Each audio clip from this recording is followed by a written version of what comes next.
City of लाइस एक film है जो एक सच्चाई को कहानी के रूप में पेश करती है, जिसमें 90s के दशक के लॉस एंजलिस के बिग स्मॉल्स के मर्डर केस को दर्शाया गया है। इस फिल्म में जॉनी डेप एक पुलिस डिटेक्टिव का रोल प्ले करते हैं जो बिग स्मॉल्स की हत्या केस को किसी भी तरह से हल करना चाहते हैं। वहीं एक रिपोर्टर भी इस केस को अपने तरीके से सॉल्व करने की कोशिश कर रहा होता है। फिल्म के दौरान हम देख पाते हैं कि कैसे ये दोनों कैरेक्टर अपने अपने तरीकों से केस को समझते हैं और उसके पीछे के राज को खोलने की कोशिश करते हैं। डिटेक्टिव के पास पुरानी फाइलों और गवाहों से बात करने का एक्सेस होता है, जबकि रिपोर्टर को पब्लिक रिकॉर्ड्स और इंटरव्यू से जानकारी प्राप्त करने का मौका मिलता है। कहानी में दोनों एक दूसरे से मिलते हैं और एक टीम बनकर सच्चाई को सबके सामने लाने की कोशिश करते हैं। उन्हें कई मुश्किलों का सामना करना पड़ता है, जैसे कि करप्शन और पावरफुल लोगों का दबाव। फिल्म के प्लॉट में सस्पेंस और थ्रिल भरपूर होता है और दर्शकों को दिखाया जाता है कि कैसे बिगी स्मॉल्स की हत्या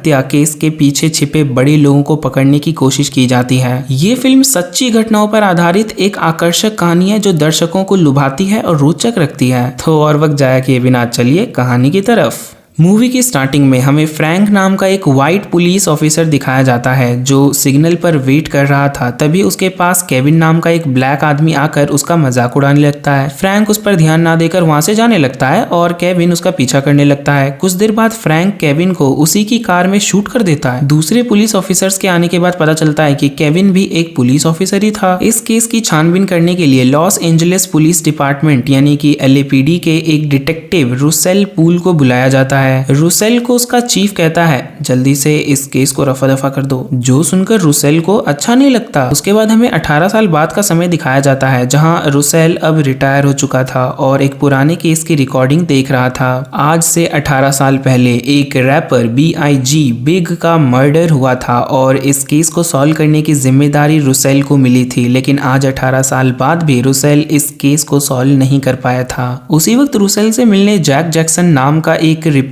आता है और वो उससे बिग मर्डर केस के बारे में कुछ सवाल पूछना चाहता था, लेकिन रुसेल इस मामले में कोई भी बात नहीं करना चाहता था, इसीलिए वो जैक को भगाने लगता है। ज्यादा इंसिस्ट करने पर रुसेल कहता है एक गोरे ने काले आदमी को गोली मार दी, बताओ किसकी गलती थी। पहले तो जैक को लगता है कि रुसेल उसे धमकी दे रहा है क्योंकि वो भी एक ब्लैक था, लेकिन बाद में उसे पता चलता है कि उसका उस रैपर बिग मर्डर केस से कुछ लेना देना है। जैक उस पहेली का जवाब नहीं दे पाता और वहां से चला जाता है। जैक ड्रिंक करने जाता है जहां उसके साथ उसका बॉस भी होता है। उसका बॉस क्रिस्टोफर वैलेस यानी बिग के बारे में कुछ पूछता है कि तुम्हें कुछ पता चला या नहीं चला। जैक बताता है इस सिलसिले में वो बात करने के लिए आज रुसेल के पास गया था, लेकिन उसे कुछ भी पता नहीं चला। उसका बॉस कहता है तुम्हें रुसेल से मिलने की कोई जरूरत नहीं है क्योंकि वो खुद 18 सालों से इस केस को सॉल्व नहीं कर पाया है। पहले तो काफी फेमस डिटेक्टिव हुआ करता था, लेकिन इस केस ने उसका सब कुछ उससे छीन लिया। अब वो एक बूढ़ा सनकी के अलावा और कुछ नहीं बचा। ये सब सुनकर भी जैक रुसेल से मिलना चाहता था क्योंकि उसे पता था इस केस को रुसेल के अलावा और कोई सॉल्व नहीं कर सकता था। इसीलिए अगले दिन वो फिर से रुसेल से जाकर मिलता है। रुसेल भी उसके साथ बात करने के लिए तैयार हो जाता है और फिर जैक कहता है कि मुझे बस इतना जानना है कि बिग यानी कि क्रिस्टोफर वैलेस को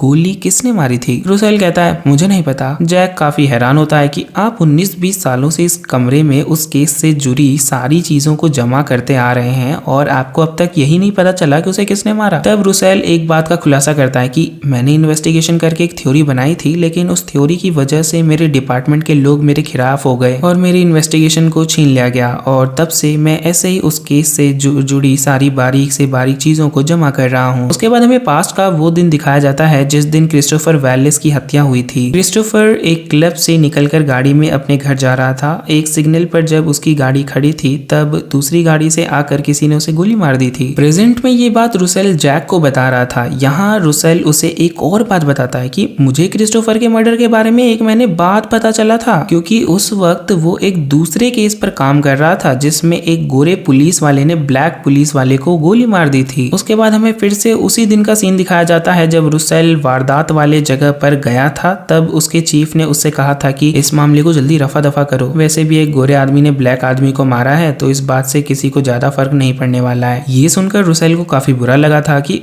उसके डिपार्टमेंट में रेसिस भरे पड़े हैं। उसके बाद रुसेल अपना काम शुरू करने लगता है और जाकर फ्रैंक का बयान ले लेता है। फ्रैंक बताता है पिछले 3 सालों से अंडर कवर एजेंट की तरह काम कर रहा था, लेकिन आज इस आदमी की वजह से मुझे सबके सामने आना पड़ा। मैं चुपचाप अपने घर जा रहा था, लेकिन केविन ही मेरा पीछा कर रहा था, जैसे कि वो मुझे मारना चाहता हो। इसीलिए सेल्फ डिफेंस में मुझे केविन को गोली मारनी पड़ी। आगे रुसेल को पता चलता है कि केविन एक डेथ रो म्यूजिक बैंड के सीईओ के लिए काम किया करता था। प्रेजेंट में रुसेल जैक को बता रहा था कि क्रिस्टोफर मर्डर के 9 दिन बाद ये मर्डर हुआ था और कोई गिरफ्तारी नहीं हुई थी। एक और गौर करने वाली बात ये थी कि डेथ रो जो बैंड था वो क्रिस्टोफर के बैंड का राइवल बैंड था, इसीलिए सब जानते थे कि सस्पेक्ट कौन है। उसके बाद हमें मार्च 1997 का सीन दिखाया जाता है। रुसेल दूर से डेथ रो के गैंग पर नजर रखे हुए था। तभी वहां पर एक लेडी आती है और जोर जोर से चिल्लाने लगती है कि मेरे पति केविन को तुम लोगों ने ही मारा है। ये सुन उन्हीं का एक मेंबर उस औरत का गला पकड़ लेता है और उसे धमकाने लगता है, अगर तुम्हें जिंदा रहना है तो यहाँ से चली जाओ। तभी रुसेल बीच में आकर उसे बचा लेता है। रुसेल उस लेडी से पूछता है कि तुम्हें क्यों लगता है कि इन लोगों ने तुम्हारे पति केविन को मरवाया होगा, क्योंकि उसे तो एक पुलिस वाले ने गोली मारी थी। तब वो लेडी बताती है कि उसका पति केविन उसके लिए सिक्योरिटी गार्ड का काम किया करता था और उसने कुछ ऐसा देख लिया होगा जो उसे नहीं देखना चाहिए, इसीलिए इन लोगों ने उसे मरवा दिया। अब रुसेल को इस बात की कंफर्मेशन भी मिल जाती है जब उसे एक आदमी मिलने के लिए बुलाता है। रुसेल जब बुलाए गए एड्रेस पर जाता है तब उसे पता चलता है कि यह आदमी उसी डेथ रो गैंग का मेंबर था। वो मेंबर बताता है कि मैं एक FBI एजेंट हूँ और अंडरकवर होकर डेथ रो में काम कर रहा हूँ। वो रुसेल को बहुत सारी बातें बताता है, जैसे कि LAPD में बहुत सारे पुलिस ऑफिसर्स डेथ रो के ओनर द ब्लड के लिए काम कर रहे हैं, और एक र्यूमर के बारे में वो बताता है कि उसने सुना था द ब्लड ने ही क्रिस्टोफर को केविन के सहारे मरवाया था। ये सब सुनकर रुसेल को काफी बड़ा शॉक लगता है। अब रुसेल क्रिस्टोफर केस की जांच करना चाहता था, इसीलिए वो अपना ट्रांसफर लेकर रॉबरी होमिसाइड डिपार्टमेंट में चला जाता है इस केस की जांच करने के लिए। वहां पर उसे एक फ्रेड मिलर नाम का आदमी मिलता है जो इस केस में उसका पार्टनर था। फ्रेड उसके साथ सब कुछ शेयर करता है जो अब तक उसे पता चला था, लेकिन रुसेल उसे नहीं बताता कुछ भी कि इस केस का केविन मर्डर से भी ताल्लुक है, क्योंकि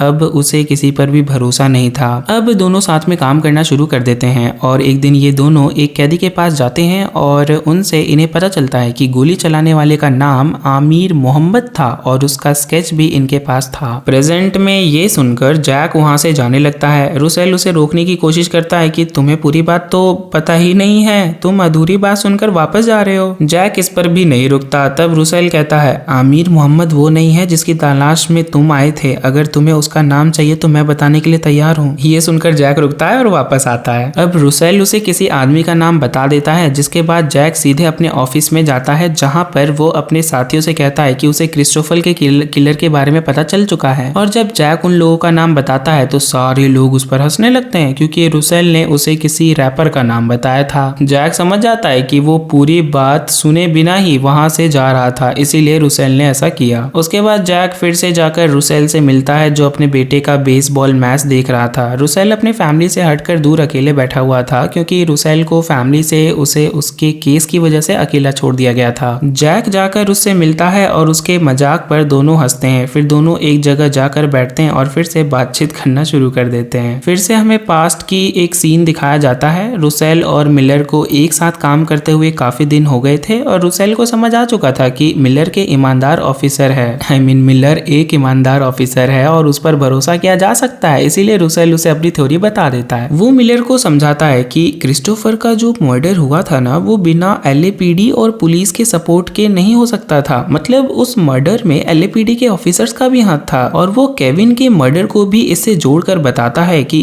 केविन ने ही क्रिस्टोफर को मारा होगा एंड केविन अपना मुंह ना खोल दे, इसके लिए उसे भी मार दिया गया। प्रेजेंट में ये सब सुनकर जैक पूछता है कि इस चीज पर मिलर का कैसा रिएक्शन था, उसे यकीन किया? रुसेल बताता है हाँ, लेकिन सिर्फ एक रात के लिए। मिलर अपनी रिटायरमेंट की पेंशन बचाना चाहता था, इसीलिए उसने मेरा साथ छोड़ दिया। उसे पूरी तरह यकीन था कि मेरी थ्योरी सही है, लेकिन वो लोग LAPD का सामना नहीं कर सकते थे। और आगे रुसेल भी कुछ नहीं कर सकता था, क्योंकि रुसेल की बात को झूठ साबित करने के लिए LAPD एक चाल चलती है और क्रिस्टोफर केस को बंद करने के लिए वो लोग अपने डिपार्टमेंट से ही एक ऑफिसर को अरेस्ट करवा देती है। सब कुछ प्लानिंग के साथ हुआ था। डेविड मैक या डी मैक एक LAPD का ऑफिसर था जो पहले जाकर बैंक लूटता है और इस सिलसिले में उसके घर जाया जाता है उसे अरेस्ट करने के लिए। और वहां से इन लोगों को वो सारे सबूत मिल जाते हैं जिससे डी मैक को किलर साबित किया जा सके। गन से लेके वन तक सारे सबूत मिल जाते हैं। फिर डी मैक को इंटेरोगेशन के लिए लेकर जाया जाता है और एक ऑफिसर उसे पूछताछ करता है, लेकिन रुसेल को समझ आ जाता है कि वो जो ऑफिसर पूछताछ कर रहा है वो भी डेथ रो के लिए काम करता है और द ब्लड के साथ मिला हुआ है। अगले दिन चीफ केविन मर्डर केस की तरह इस केस को भी दबा देती है, जिससे रुसेल को समझ आ जाता है कि पूरा डिपार्टमेंट ही करप्ट है। प्रेजेंट में रुसेल जैक को बताता है कि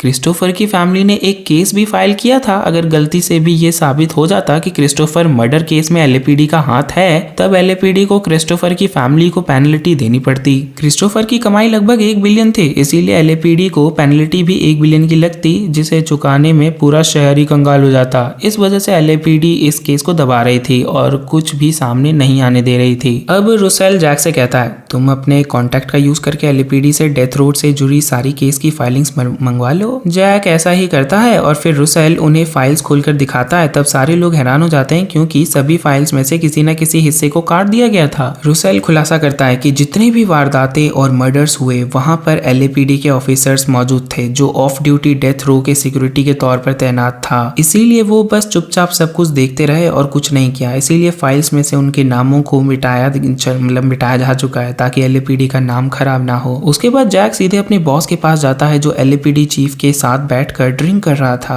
जैक उन सबसे पूछता है कि डेथ रो के जितने भी केस फाइल्स हैं उनमें से पुलिस इन्वॉल्वमेंट को क्यों मिटाया गया है। तब सारे लोग समझ जाते हैं कि जैक रुसेल से मिलकर आ रहा है। पुलिस चीफ उसे समझाते हैं कि रुसेल एक पागल ऑफिसर था जो पुलिस का नाम खराब करना चाहता था। उसी के पुलिस इन्वॉल्वमेंट वाले थ्योरी की वजह से क्रिस्टोफर की फैमिली ने एलएपीडी के खिलाफ मुकदमा फाइल किया था। सारे लोग उसे रुसेल से दूर रहने की सलाह देते हैं। उसके बाद जब जैक अपने घर जा रहा था तब पुलिस वाले उसे बिना किसी वजह अरेस्ट कर लेते हैं। जैक समझ जाता है कि सब पुलिस चीफ कर रहा है। अगले दिन उसका बॉस जैक की बेल करवा देता है और उसे क्रिस्टोफर केस पर और ज्यादा इन्वेस्टिगेशन करने से मना कर देता है। साथ ही साथ उसे वार्निंग भी मिलता है कि अगर उसने एलएपीडी का नाम बदनाम करने की कोशिश की तो उसके साथ इससे भी बुरा हो सकता है। अब जैक काफी ज्यादा परेशान हो जाता है, लेकिन अभी खोज बंद नहीं करता। उसके बाद वो सीधे मिलर से मिलने जाता है और मिलर से जैक को पता चलता है कि उसके डिपार्टमेंट वालों ने जानबूझकर मिलर को क्रिस्टोफर केस से निकाला था। जैक उससे डीमैक के बारे में पूछता है, तब मिलर बता देता है कि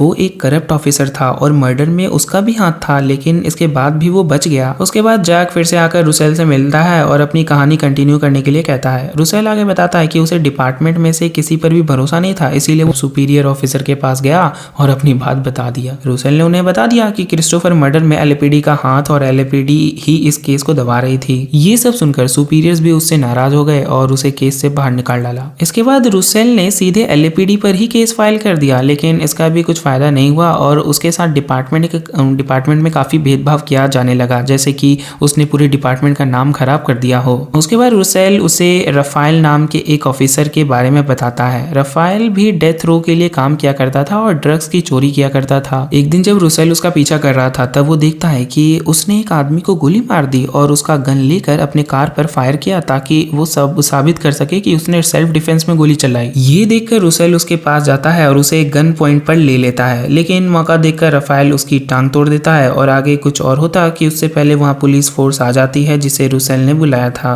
उसके बाद रफाइल को सुनवाई के लिए ले जाया जाता है और वो कबूल कर लेता है कि वो एक करप्ट ऑफिसर है और उसके जैसे और भी कई सारे ऑफिसर्स एलएपीडी में हैं जो एक गैंग के लिए काम करती है। रुसेल को लगता है कि अब डेथ रो पर से पर्दा उठने वाला है, लेकिन ऐसा नहीं होता। रफाइल डेथ रो की जगह एक अलग ही स्कैंडल का नाम ले लेता है जिसे एलएपीडी ने ही बनाया था ताकि वो डेथ रो को बचा सके। प्रेजेंट में जैक भी काफी हैरान हो जाता है जब उसे पता चलता है कि एलएपीडी का सबसे बड़ा स्कैंडल जिसमें उन्होंने 70 करप्ट ऑफिसर्स को पकड़ा था वो सिर्फ एक झूठ था जो डेथ रो को बचाने के लिए किया गया था। रुसेल कहता है, हाँ, रफेल के बयान की वजह से मेरी सारी मेहनत बर्बाद हो गई और मेरी सारी थ्योरी झूठ साबित हो गई और एलएपीडी ने यह साबित कर दिया कि उसका डेथ रो से कोई ताल्लुक ही नहीं है। लेकिन मैंने फिर भी हार नहीं मानी। मेरे पास फ्रैंक था जो मेरा साथ देने के लिए तैयार हो गया था, इसीलिए मैं फ्रैंक को लेकर डिस्ट्रिक्ट अटॉर्नी के पास गया जहां मैंने उसे सब कुछ बता दिया कि फ्रैंक भी एलएपीडी के स्कैंडल का एक मेंबर है और वो डेथ रो के लिए भी काम करता था। उसने डेथ रो के कहने पर जानबूझकर केविन को मारा था क्योंकि केविन ने ही क्रिस्टोफर को मारा था और ये सब डेथ रो के द ब्लड ने करवाया था। ये सब सुनकर उसे फिर से केस फाइल करने की परमिशन मिल जाती है, लेकिन जैसे ही वो लोग कोर्ट में सुनवाई के लिए जाने लगते हैं उन्हें रोक दिया जाता है। उन्हें कभी ट्रायल रूम में पहुंचने ही नहीं दिया जाता। ये देखने के बाद तो रुसेल का कानून से भी भरोसा उठ गया था। उसके बाद हम प्रेजेंट में देखते हैं रुसेल और जैक क्रिस्टोफर की माँ से मिलने जाते हैं, जो उन्हें बताती है कि उन्होंने एलएपीडी पर केस फाइल किया था, लेकिन इसमें एफबीआई शामिल हो गई और मेरे केस को झूठा साबित कर दिया गया। उसके बाद रुसेल भी बताता है कि उसके रिटायरमेंट से